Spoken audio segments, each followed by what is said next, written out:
Jackson on the drive, kicks it out for man. Man, three-pointer, bang! Oh, what a man! Magic down the middle, just what I thought. A hook shot at 12, good! Here's Michael at the foul line, a shot on Elo, Good! The Bulls win! They win it! Now there's a steal by Murr, underneath the DJ, Going up over Bell, ball away. Yes! Yes! At the buzzer, he does it! Was there ever a doubt? A Smith screen, Posey will defend. Oh! LeBron James with no regard for human life. It's a physical game. Oh, man, oh, God! A monster jam by Blake Griffin. What's going on, guys? Welcome to another post-game live here on Dime Dropper for the 2023 NBA playoffs. More importantly now, the 2023 NBA Finals. Game 1 between the Denver Nuggets and the Miami Heat, live from Los Angeles as always. Super chats are turned on if you want to drop $1 or a dime.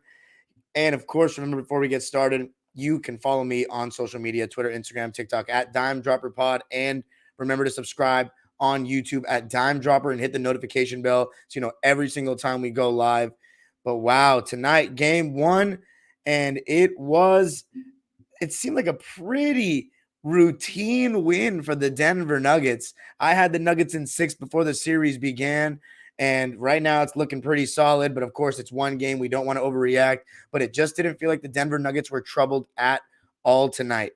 And Denver came out hitting the ground running.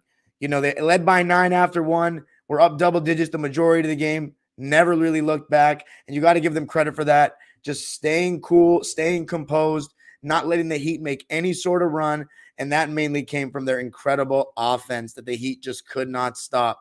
I will say this, the pace was decently in the Heat's favor, I would say. It was pretty slow. They kept the Denver Nuggets out of transition for the most part.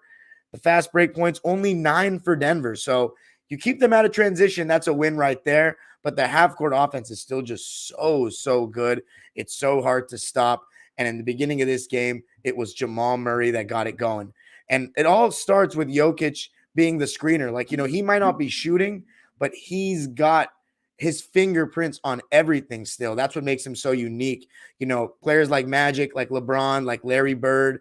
Honestly, LeBron, even in his prime, he was a little more ball dominant than that. But someone like Magic or Larry, I've seen them so many times in the games that I've watched, and I can't say that I've watched tons of them, full games, but not even shoot much in the first quarter. But everyone's gotten going, and they are still affecting the play and the shot. And Jokic in the screen and roll, the Miami Heat are not going to drop for too long. They may drop for just a second or hedge for just a second, usually not hedging because they don't want to let Jokic get behind them for 4-on-3. But high dropping, you know, just show him for a sec, and then getting back to Jokic. They're so worried about him on that roll or that pick and pop that they retreat to him, and that lets Jamal Murray get downhill. And in the first quarter, Jamal Murray was 4 for 5 from the field. He was in attack mode. He was getting to the basket. And the one thing about Jamal Murray, when he's going to his left, he does a great job of using that right arm to get a little leverage, steps back, creates tons of space, hits, and going right. He has a pull-up as well, but he has that jump stop, spin move, over his left shoulder, one-legged fade. I mean, I've just been so impressed with Jamal Murray throughout these playoffs. He is playing at an all-star level, honestly, seems not giving him enough credit at this point. Like, he's been playing like as well as you can play for a second option if you want to win a championship. And by the way, just to everybody real quick on the Twitter, I see 10 people are watching. Please click the link below the tweet that you're on to tap into the YouTube, because this is where I make my money, man. Forget Twitter. So I'm about to delete that link right now. Tap into the YouTube. It is underneath the tweet that you are watching right now. But YouTube people, shout out to everybody. Make sure to leave a like at the end of the video. Super chats to turn on if you want to make a donation. Anything is appreciated for your boy. Trying to work hard out here. But let's keep on going. Jamal Murray was exploiting the fact that they aren't really going to step up on him and take away his downhill coming off the screen or downhill drive, because Jokic is so concerning. And another thing, We've seen it several times in this postseason, first quarters, where Nikola Jokic will just stand at the top of the key and the Nuggets have all their movement, all their off-ball screens and all their actions going on, and Jokic is kind of just the quarterback, seeing it over the top of the defense from that distance. You have to play him tightly because he can hit that shot, but he's just seeing over the defense and picking the defense apart. And in the beginning of the game, you start to see the Heat switch a lot besides Jokic, right? And one thing I mentioned in the preview, and if you haven't checked that preview out with Swipa, the Nuggets fan and content creator, please go check it out because it's still good for the rest of the series, what we talked about. And one of the things we did talk about was the front court of the Denver Nuggets being so big, and the Heat, they've been playing Jimmy Butler at the 4 a lot of times these playoffs. Guys like Max Strus, these guys, when they've been downsizing and not playing Kevin Love, and tonight they didn't play Kevin Love, those smaller forwards or guards, they can't mess with Aaron Gordon or MPJ. Now, Gabe Vincent was guarding Michael Porter Jr. a lot tonight, and it reminded me of when Austin Reeves was guarding him. MPJ not really taking advantage of size like that. But the one thing I got to give MPJ credit for is he's not really shot hunting at all. He's not taking many bad shots. He wasn't hitting tonight, really. He ended up being 5 for 16 and 2 for 11 from 3. And mind you, he's a contested shot maker. And sometimes when he shoots the ball, he doesn't even see contest because he's so tall. There's not really that many bad shots for MPJ in terms of off the catch. And I think that he just took a lot of the shots that he normally makes. He didn't hit them. So that's another plus for the Nuggets is they won so decisively, and MPJ didn't have some crazy game. Nikola Jokic didn't have some crazy game scoring the ball. And KCP only shot 8 times and was 1 for 3 from deep. So that's the thing about the Nuggets and why I say it was routine for them throughout the game. I feel like they can do this again and again. And in the first quarter, as far as their defense, I wanted to mention Aaron Gordon. Aaron Gordon was a monster in the first quarter. I believe he had at least 10 points, but it may have been 12. He had at least 10, just taking advantage of mismatches like Gabe Vincent, even Caleb Martin. He was bullying them going to the basket, getting his shoulder right into their chest and just being physical and going up strong. And you love to see that if you're a Nuggets fan. Get the ball to Aaron Gordon low in the post. You got to give Jokic credit, man. His entry passes are so pinpoint. Those high-low actions. There was one time where Aaron Gordon had a really nice seal, and Jokic, he just fires those passes into those open windows so beautifully, so crisply, and picks defenses apart from the top. Aaron Gordon said it best at halftime. He's a maestro out there. And Aaron Gordon was feasting in that first quarter. As for the Heat's offense, they're going to try to put Jokic in the pick and roll a lot. Felt like they were putting Jokic in the pick and roll a lot more than Murray. And by the way, Bam Adebayo was guarding Jokic throughout the game for the most part. They did not go with someone else and then Bam and help, because who else are they going to have guarding him? You know what I'm saying? Jimmy Butler, he's too small. Caleb Martin, like Haywood Highsmith one-on-one, not really. They want Bam Adebayo on him. And granted, Bam Adebayo held him to 27 points. Oh my God, I sound ridiculous. On 66% shooting. So Jokic, as Swipa said in the preview, I think this is one of the best offensive seasons I've ever seen from somebody. He has an answer to just about everything, and he gets this high off the ground. It's spectacular, to say the least. He had 1 shot attempt in the first quarter, and they were up by 9 points. It was the Aaron Gordon show in terms of scoring. It was the Jamal Murray show in terms of scoring. And their defense was good, fighting over screens, being physical. But the Heat, I want to say this, as I mentioned, putting Jokic in that pick and roll and drop coverage, Bam was given that same shot they were giving Anthony Davis, that mid-range, that one-legged push shot, and he was taking it with a lot more confidence in this game and playing with aggression. And I was saying in the preview, Bam Adebayo needs to do that if the Heat want any chance of winning. I said he has to average 20 points in the series, and tonight, well, he had 26 points. So he did his job, in my opinion. He was aggressive. He was taking that shot. They obviously want to take away Jimmy Butler's mid-range coming off the screen. And Jokic in drop coverage, look, you got to attack the rim. He's pretty good in terms of knowing angles and having active hands and being strong, but he does not get off the ground. The thing is, the Heat don't really have many high flyers like that outside of Bam and Caleb Martin. And Caleb Martin isn't the best ball handler in a pick and roll situation. He's much better working off the catch. So Jimmy Butler, I still think he needs to attack more right into Jokic, try to get him to protect the rim if he's going to drop. But a lot of times, Jokic and the guy that's guarding the point of attack will both go out to him and just recover on Bam and give him that mid-range shot. And tonight he was hitting it, but the other guys weren't hitting shots. Max Strus had open three after open three, and he could not hit the side of a barn. He was broke tonight. And Jimmy Butler, by the way, was 3 for 7 in the first quarter, had, I believe, 7 points. He was 3 for 7 for the rest of the game. He only shot 7 times in 3 quarters. That is unacceptable. And mind you, he was not getting double teamed like that at all. He was driving and passing up so many shots in the in-between game with Jokic and drop coverage. I cannot believe it. Is he really that hurt that he can't elevate off the ground like that? I don't know about that because you saw him hit other shots in the game. And listen, if you go back to the 2021 season, Jimmy Butler passing up good looks is not like that was a very frequent occurrence in 2021 when he was kind of that point guard for them in terms of, because they didn't really have one. That was before they had Kyle Lowry. That was, Goran Dragic had really declined after that bubble. So he was really handling the ball a lot, and I thought he became too passive. And something I've liked about the last 2 years of Jimmy Butler, this year and last year, he's gone back into that scoring mode. But he's tailed off after that injury against the Knicks in game 1 with Josh Hart and him getting tangled up. But he still has had some great games after that. So I don't really want to make the excuse. He's not making the excuse. He needs to be far more aggressive. So many good shots passed up throughout the game tonight. It was really infuriating. And in the second quarter, they didn't make that much headway. But Kyle Lowry, I thought he came off the bench and gave him a nice little boost. They were basically in drop coverage on everyone. Gabe Vincent, Kyle Lowry. Obviously, when Jokic is out of the game, they're going to switch a lot.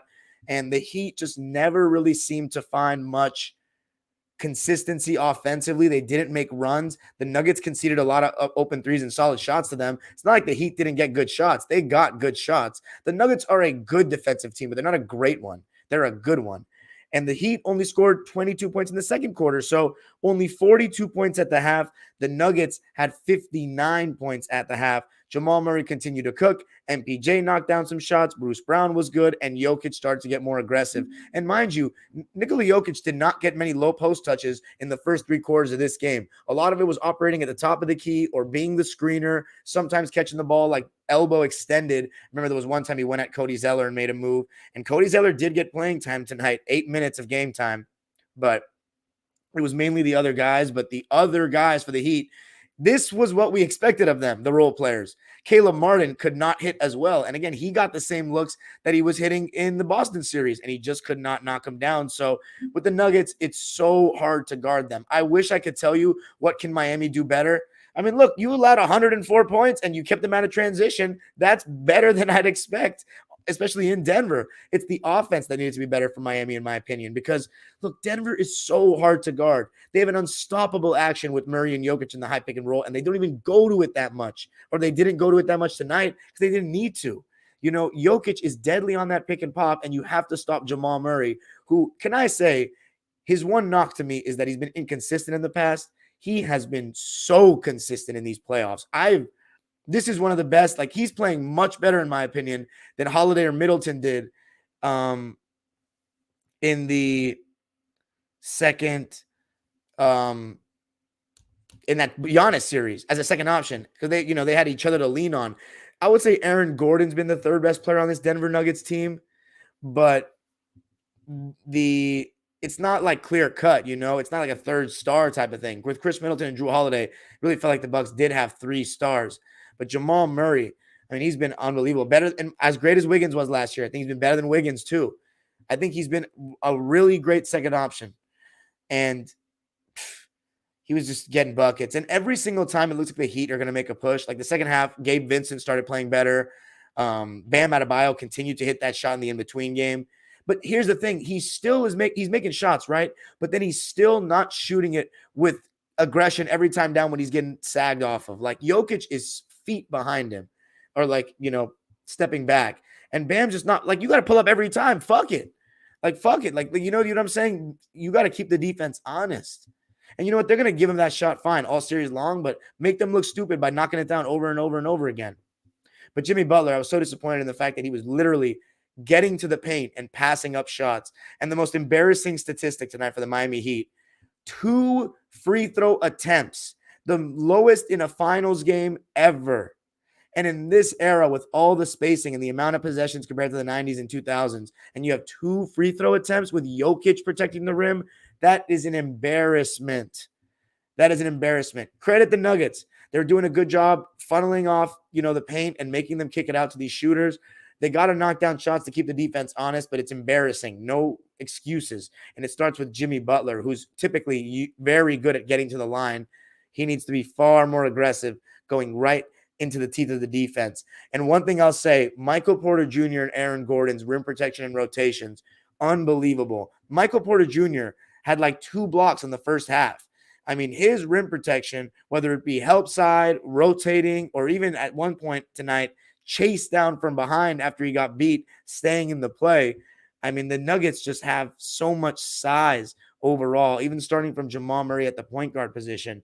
But they went up by, I think, 21 in that third quarter. They outscored the Heat 25-21 in the third to go into the fourth up by 21 points. The Heat only scored 22 points and 21 points in the first 3 quarters. So no quarter did they score even 23 points till the fourth, where they did play better than Nuggets. And it started with Kyle Lowry knocking down pull-up threes with Jokic in that deep drop. Finally, you started to see somebody exploit it for real, besides Bam Adebayo in those, mid-range situations. Kyle Lowry was knocking down threes, and it was good to see him, if you're a Heat fan, get that shot to go. Maybe it starts a little run of confidence for him shooting the ball. And then Gabe Vincent was knocking down some shots.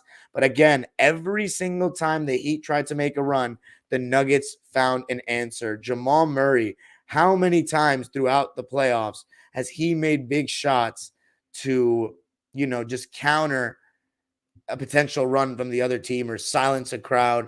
It's been amazing. And somebody I got to give a shout out to for the Heat that I think is going to get big minutes in this series with his athleticism, his tenacity, his ball pressure, his lateral quickness, Haywood Highsmith. Now, I'm not saying he can guard Jokic or anything like that, but the Heat are going to switch a lot 1 through 4, and he is athletic. There was one time where he got a steal in the backcourt, just a straight rip, and he started making threes in the fourth quarter. So expect to see him get more minutes. I thought he added a burst of energy for Miami, but overall, Nikola Jokic in the end, he started closing the game, and you started to see him get the ball in the low post a little more, and his turnaround over the right shoulder was clean. One thing I've noticed about Jokic, though, if he does have any weakness in his game, his left hand isn't very good. He's not very confident with it around the rim. He does have a left-handed jump hook, but it's not a go-to for him yet, like a Pau Gasol was, or even like a Kevin McHale. A lot of times he'll go over the right shoulder and he doesn't want to shoot with the left hand when he's right around the basket, where it's a little awkward to shoot the turnaround. When he's a little bit further out, he likes that turnaround over the right shoulder, and it looks good. He hit a couple of them towards the end of the game. But that's one thing. He even tried a left-hand jump hook later in the game, and he airballed. So I've noticed, it's not just this game, I've noticed that. I just wanted to keep an eye on it to see if I could say that, to find any weakness in this guy's game offensively, because he in the whole playoffs, I've noticed he hasn't been super confident with that. But I mean, Jesus, when you're that good and you're that tall, sometimes your weak hand it's not that big a deal if you can still get off shots over either shoulder, which he can. And Jokic, he put on the closer gene, or not the closer jeans, I should say, not the closer gene. It's not like Skip Bayless, but big time win for the Nuggets. They just took care of business. They won it 104-93. Never really in doubt tonight in their first finals game as an NBA franchise. Shout out to the Denver fans. It was a loud atmosphere tonight, and they got the job done. 8-man rotation for the home team. Christian Brown played 8 minutes, had a donut, and was 0 for 1. Had one nice dive on the floor. That was just a good hustle play to get the crowd going. Jeff Green, only 11 minutes, 4 points, 2 for 3, so at least he was efficient. So you can't blame Jeff Green for anything. And then Bruce Brown, 21 minutes, as always, a burst of energy, gets to the basket, and was even knocking down the 3-ball, plays D, moves well without the ball. 10 points, 5 rebounds, and 2 assists to go along with a steal on 4 for 7 shooting and 2 for 3 from deep. And then the starters, who all played 36-plus minutes. KCP was a little quiet, made a big shot, though, in the fourth quarter, going to his left, mid-range jump shot. 7 points, 3 rebounds for him. And then Aaron Gordon, what a game from him. both ends of the floor. You know he's going to be guarding Jimmy Butler a lot, and he did a great job as always. The way he has played in these playoffs, reinventing himself as this lockdown defender, athlete around Jokic to play with. As I said, the third best player to me on this team. He's been spectacular. 16 points, 6 rebounds, and a block on 7 for 10 shooting. Only 1 3-point attempt, and he missed it, but shooting 70%, you'll absolutely take that all day. And the Nuggets, I mean, that action with Aaron Gordon or Murray setting the back screen for Aaron Gordon, and then Jamal Murray coming up for the dribble handoff, if that lob's not there for AG, is just so hard to guard. And then you have any empty side pick and roll with anyone as the ball handler, and Jokic setting the screen is just lethal. Jokic in the post is lethal. I mean, it's a nightmare to guard these guys, man. Jokic setting a little flare screen for MPJ. Like, people don't want to leave Jokic, so that leaves the guy that's coming off the screen pretty open more often than not. MPJ didn't have a great shooting night, but again, one thing we've noticed about MPJ in this postseason and this season, he has found a way to impact games even when his shot's not falling, and that was the big knock on him a couple years ago. 14 points, 13 rebounds, 2 blocks for him. He was a game-high plus 20, 5 for 16 from the field, 2 for 11 from 3 in 43 minutes of play. He was really solid for me, and the scary part is he didn't shoot that well, so expect a better shooting game from him in game 2. And then you have the duo, starting with Jamal Murray, who played a game-high 44 minutes.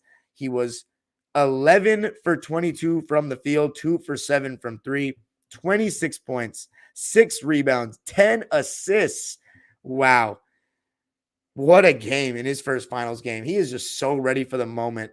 His array of shots, his confidence, his patience. He doesn't over dribble. He's always on balance. His footwork is great. I love Jamal Murray's game, man. He's a killer. And then Jokic, the best player in the world, a triple-double. What else is new? His 9th of the postseason, 27, 10, and 14. That would be 14 assists, ladies and gentlemen, for the center. And again, I mean, Jokic as the ball handler in the pick and roll, like, come on. They can get so creative with their playbook because of this guy. He shot 66% from the field, 8 for 12. 1 for 2 from 3, 10 for 12 from the line. I mean, is there anything more I can say about the guy? The Nuggets shot 50.6% from the field, but they only shot 29.6% from 3. So expect better in game 2. 80% from the foul line. And then the Miami Heat. See if there are any interesting team stats in this one. Nope. Doesn't look like much. 11 offensive rebounds for the Heat to only 6 for the Denver Nuggets. That's interesting. Let's go to the Heat. 8-man rotation. Actually, 9. Cody Zeller played 8 minutes, had a donut and 3 rebounds. Also, let me know in the comments, do you think Kevin Love should get any burn? Just have a big body out there. I don't know. The series might be too athletic for him. Duncan Robinson played 21 minutes and didn't have a good game. 3 points, 1 for 6 from the field, 1 for 5 from 3. It's funny because Jokic was in drop coverage against mostly everybody, but against Robinson, he's always going to be up on those screens. It's crazy the respect that Duncan Robinson gets from defenses. Max Strus, 21 minutes of play. He had a nightmare first game of the finals. A donut on 0 for 10 shooting and 0 for 9 from 3. My God. An absolute stinker from Max Strudel. And then you had Caleb Martin, who had a stinker as well. 3 points, 4 rebounds, 1 for 7 from the field, 1 for 2 from 3. Didn't notice him much defensively like normal. So a tough one for him. And then Haywood Highsmith, really good performance. 18 points off the bench for the Heat on 7 for 10 shooting and 2 of 4 from 3. 2 steals as well.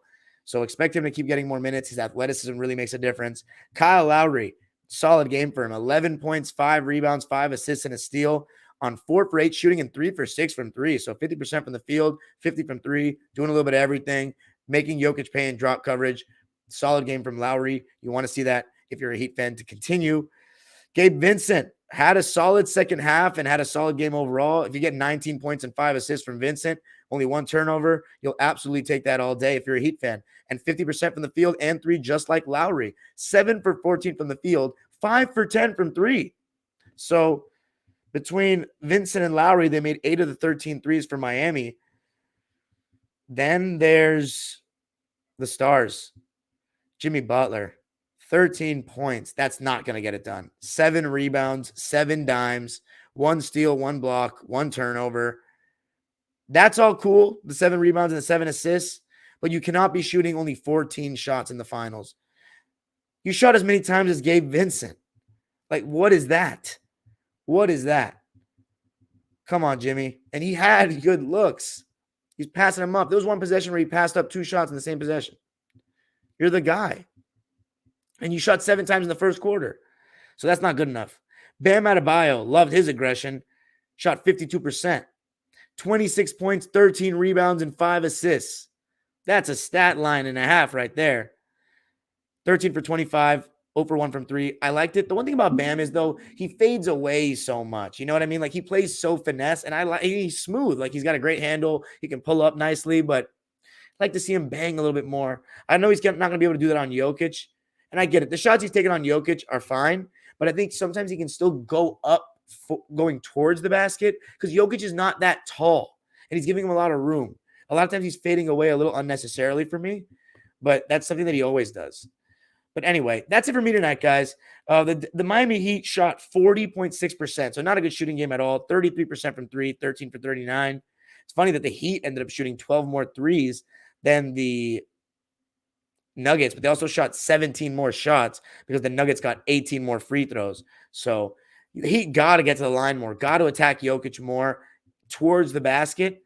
And Jimmy Butler, he needs to shoot the ball. There's no ands, ifs, or buts about it. Bam did his job. If Bam plays like that, if Gabe Vincent, Haywood Highsmith, Kyle Lowry play like that, they're cool. Now, also, let me ask you in the comments, do they need Tyler Hero, who they're saying is probable for game 2? He has coming off a broken hand. They could use his scoring right now and taking advantage of guys in drop coverage. Hero would be a great person to do that, but can he defend? And is he going to take away from other guys that have stepped up in this postseason, like Gabe Vincent, Caleb Martin, and of course, Jimmy Butler on the ball? You really like that, but we'll see. I still think the Nuggets got this series. I don't know if they'll even lose a game at home. I don't expect them to lose game 2, quite frankly, but I expect a better fight from Miami. I think it's going to be a closer game. I think Jimmy's going to be a lot more aggressive. So, I can't forget this. The Heat went to a zone. Oh my God, I can't believe I almost forgot. Went to the zone a decent amount, but every single time the Nuggets stopped bullshitting and Jokic was in the middle of the floor calling for the ball instead of trying to set screens, they would exploit them right away, whether it be an open 3 or a floater for Jokic. Again, he is so comfortable in that in-between game. Jeff Green and Michael Porter or Aaron Gordon working the baseline cut. It's super easy for him to just dump it off because you need to respect Jokic's floater when he catches the ball in the middle of the floor. You have to. A couple of times they still got good shots, just moving in the perimeter, setting a little high ball screen in that zone.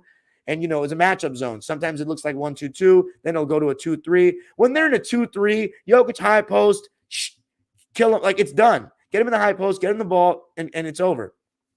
The final score was 104-93. The Denver Nuggets win it at the Ball Arena. I remember it as the Pepsi Center, and I kind of like that name. But yeah, big win for the Nuggets, their first finals win. That's it for me tonight, guys. Now to the live subscribers waiting patiently in the chat. Super chats are turned on if you want to drop $1 or a dime. Peace. Wow, it's only 9:30. It's pretty cool. Let's read the comments, huh?